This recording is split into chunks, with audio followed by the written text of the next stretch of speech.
Eccoci qua ragazzi, bentornati sul canale, buongiorno a tutti. Prima di inveire e polemizzare, perché di polemiche sarà pieno questo video contro tutto e tutti, approfitto ovviamente per fare gli auguri a tutte le mamme quest'oggi per la festa della mamma 2024. Auguri a tutte le mamme.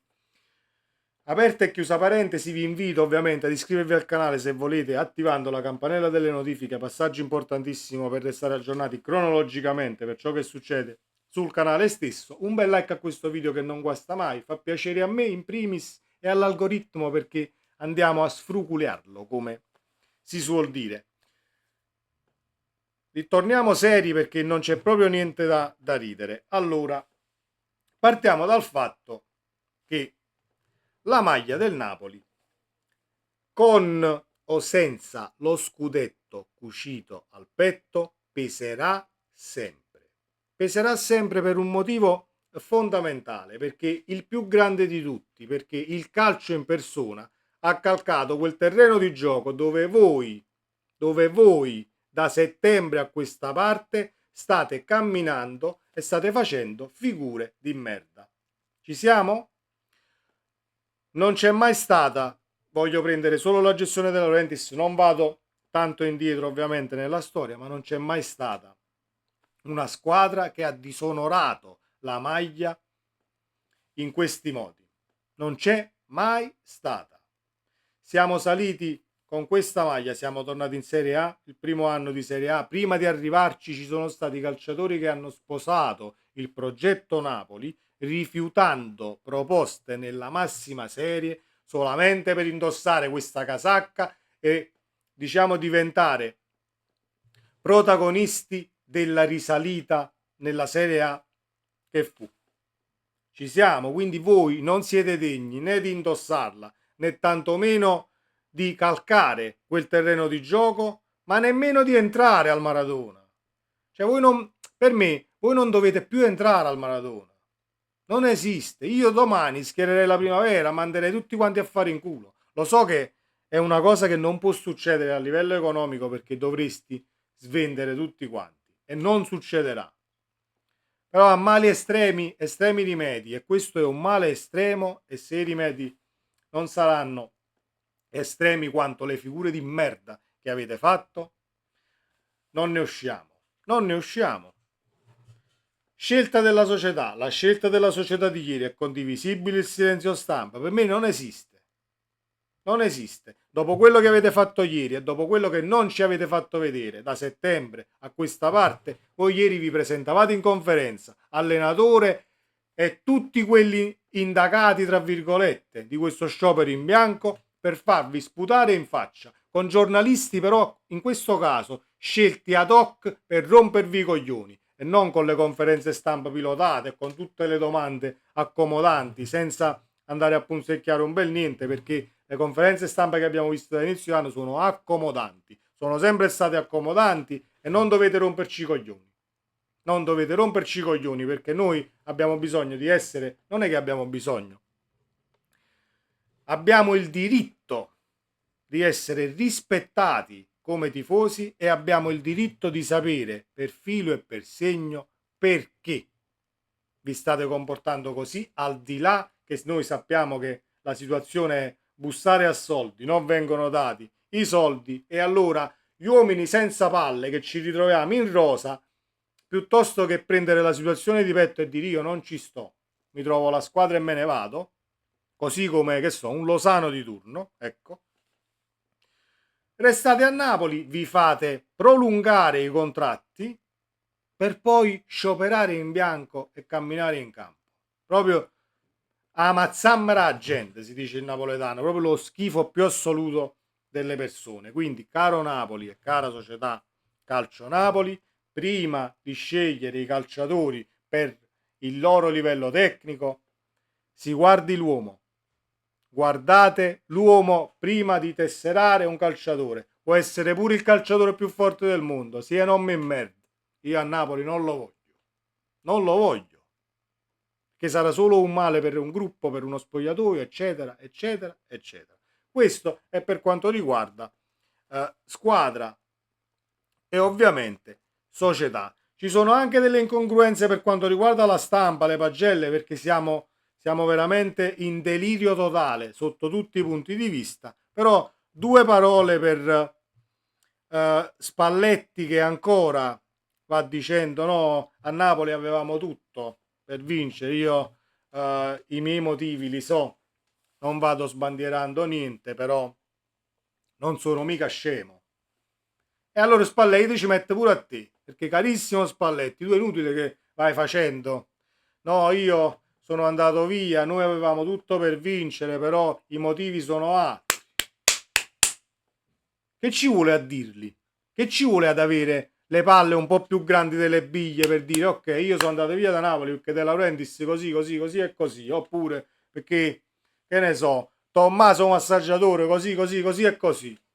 Che poi non è manco il massaggiatore, il magazziniere, scusate. Cioè, è inutile fare, no, io perché sono andato via, però i motivi ci sono, ma non li diciamo. Che cosa non li diciamo?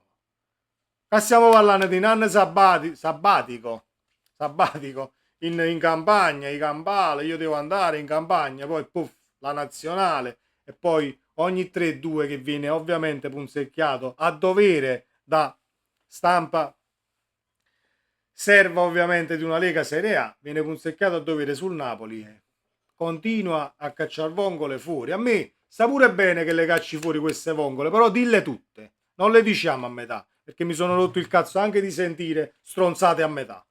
Che noi la situazione la sappiamo benissimo, non è che ma mi metto a fare no, io sono contro Spalletti, no, però per la stima che provo nei confronti dell'allenatore che ci ha portato lo scudetto, queste cose non le accetto. Non le accetto e mai le accetterò, perché per me prima viene l'uomo e poi viene il professionista. Quindi, gli uomini di merda, per piacere, non parlate più di Napoli perché non siete nemmeno degni di farvi uscire il nome dalla bocca. Ci siamo? E questo è un primo, diciamo, assaggio. Poi c'è la stampa per quanto riguarda le pagelle del Napoli. Io non riuscirò mai a capire come funziona o come funzionate quando fate le pagelle. Pagelle di Kiss Kiss Napoli. Caiuste 6, Anghissà 4. Ci siamo? Il 4 ad Anghissà ci sta tutto. Per amor di Dio, io non sto sindacando il 4 ad Anghissà perché ovviamente Anghissà per me è un non classificato e non è nemmeno un 4 per la partita che ha giocato ieri. Però qua, alla voce di Anghissà, senza vedere i dati di Caiusto, 9 possessi persi, 2 falli, un fallo subito, 0 salvataggi, 0 tiri bloccati, un intercetto, un solo contrasto, un solo dribbling riuscito, 2 tiri fuori, un tiro fedente in porta, 0 passaggi chiave. Ci siamo, senza andare a vedere precisione passaggi, eccetera. Ci sta il 4 di Anghissà e va bene, ma se questo è un 4, perché quello di Caiust è un 6? Io che sto voglio sapere. Io la partita l'ho vista e non ho visto un Caiust migliore di tutti. Poi può darsi che mi sbagli, può darsi che sia offuscato dalla rabbia e da questo Napoli che ci delude di domenica in domenica. Può essere. 0 passaggi chiave Caiust, un cross, anzi un cross tentato ma non riuscito. 0 palle lunghe, 0 tiri in porta, 0 tiri fuori, 0 tiri bloccati, 3 dribbling e 2 riusciti, 15 contrasti, 8 vinti, quindi un 50% di contrasti vinti che stai pure accise per quanto riguarda l'essere un centrocampista. 2 duelli aerei, 1 vinto, 11 possessi persi, 3 falli fatti, 1 subito, un salvataggio, 0 tiri bloccati, 0 intercetti, 5 contrasti, un dribbling riuscito. Questo è un 6 e quello è un 4 di Anghissà. Cioè voi spiegatemi come fate le pagelle perché io non riesco a capire, non riesco a capire assolutamente. Altra cosa che tolgo la tabella perché sono irritato ed esaurito stamattina, altra cosa che non riesco a capire è un altro voto. Meret super sufficiente in tutte le pagelle. 6 e mezzo, chi 6, chi 6 e mezzo. Allora io non voglio sindacare niente. Per amor di Dio, sapete come la penso su Meret, non mi metto a fare il video su un portiere. Ma per me, vista la prestazione di ieri e visto i gol che abbiamo preso, che sia anche un 10% di colpa su uno dei 2 gol presi, per me tu alla sufficienza non ci arrivi. Perché per essere sufficiente vuol dire che tu di errori non ne devi fare. Almeno per come la vedo io. Poi, quando hai fatto una partita da Padre Eterno, usciranno i 7, usciranno i 7 e mezzo. Ma la sufficienza deve comunque apparire come una prestazione quasi senza errori o qualche sbavatura che al limite non ha portato a episodi gravi. Ma non una partita del genere. Per me Meret è colpevole sul primo gol. Sul primo gol. Non è tutta colpa di Meret, però c'è un concorso di colpa, credo, evidentissimo.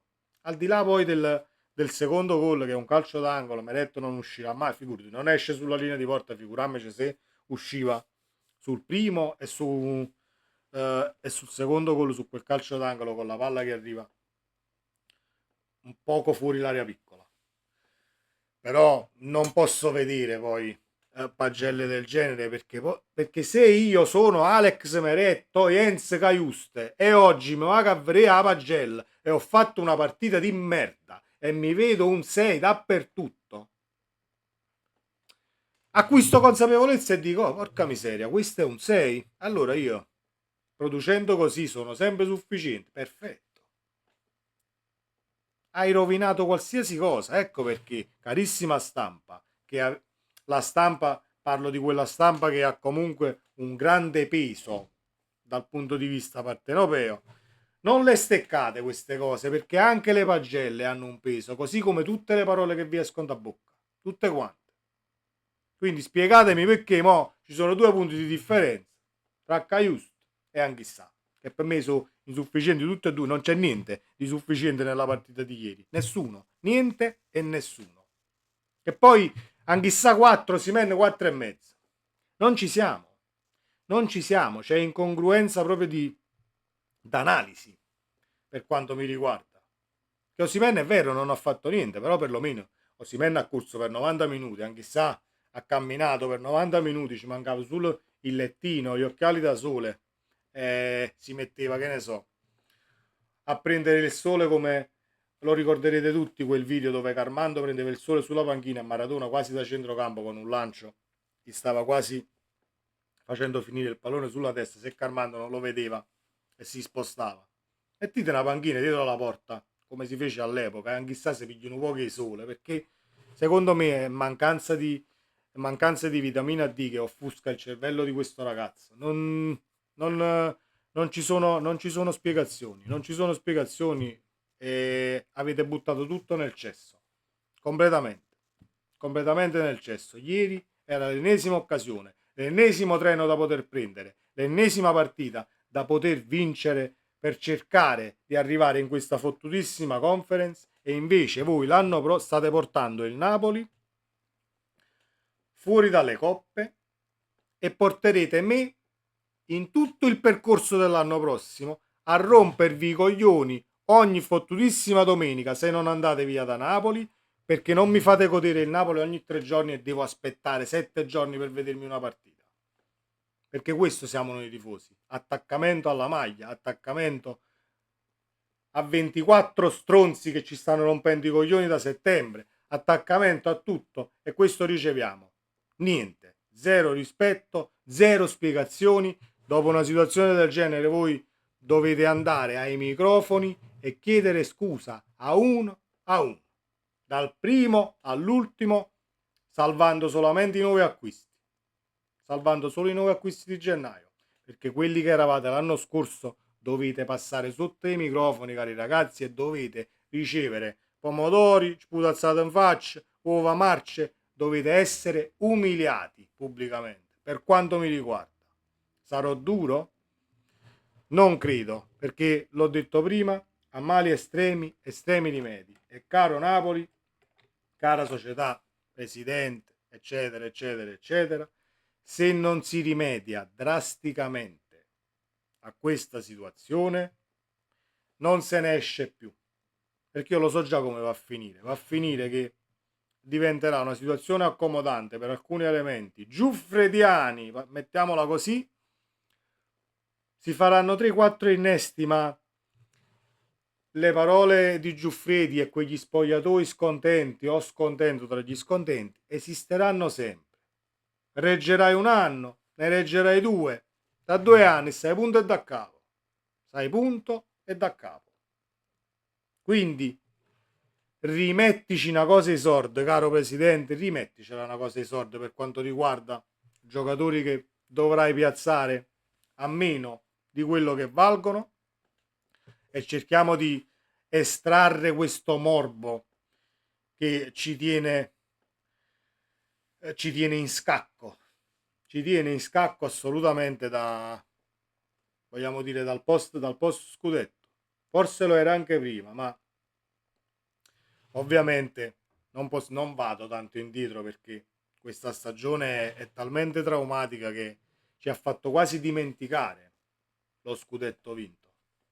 Cioè, voi non è che vi siete fatti scippare lo scudetto dal petto, voi non ve ne siete fregati proprio.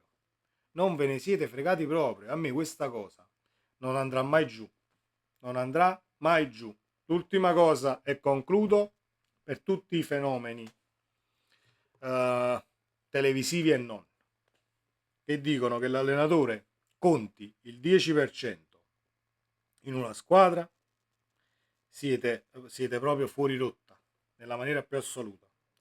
Un allenatore non può contare il 10%, visto quello che è successo l'anno scorso e visto ciò che abbiamo vissuto quest'anno con 3 allenatori diversi. Possono essere anche non giusti, hai steccati 3 allenatori, sicuramente, però qua parliamo di gente che può, diciamo, ricevere l'appellativo allenatore, e c'è gente che non può ricevere nemmeno l'appellativo di istruttore, per quanto mi riguarda, perché caro Calzona, è l'ultima cosa, poi non mi dilungo che siamo già andati troppo lungo. Caro Calzona, se tu, quando hai fatto l'intervista, io arrivo sulla tangenziale, la pelle d'oca, eccetera eccetera, quando hai chiamato il Napoli, sono corso, non c'è niente da pensare quando ti chiama una società del genere, innamorato di Napoli e quant'altro, voi queste cose le pensate veramente e le portate avanti, diciamo, onorandole voi le dichiarazioni, altrimenti non serve. Perché, carissimo Calzone, se tu ami Napoli, come hai detto, contro la Fiorentina, la panchina, contro Lecce, la panchina, tanto a te non te ne frega un cazzo, tu comunque sei stipendiato e hai un lavoro già sicuro nella nazionale slovacca, a te non te ne può fregare di meno, non è che perdi appeal per la nazionale slovacca, non è che dici io schiero sempre quest'11 per poi diciamo non andare in diciamo non dare la possibilità alla stampa di scagliarsi contro di me nel caso io cambi formazione o modulo, perdo la partita, allora divento vulnerabile e attaccabile. Fallo lo stesso, tanto che te ne frega, sono 2 partite, ma che te ne fotte, tu hai finito, è finita l'esperienza a Napoli, tornerai, ti farai l'europeo, eccetera, eccetera.